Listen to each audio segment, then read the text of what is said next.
سبح اسم ربك الأعلى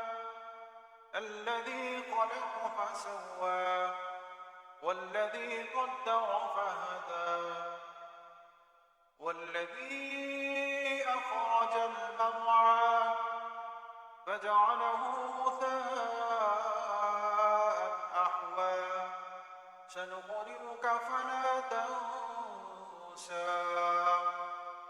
إلا ما شاء الله إنه يعلم الجهر وما يخفى ونيسرك لليسرى فذكر إن نفعت الذكرى سيذكر من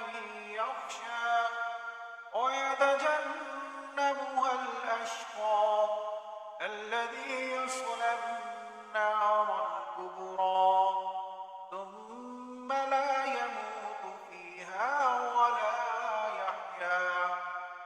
قد أفلح من تزكى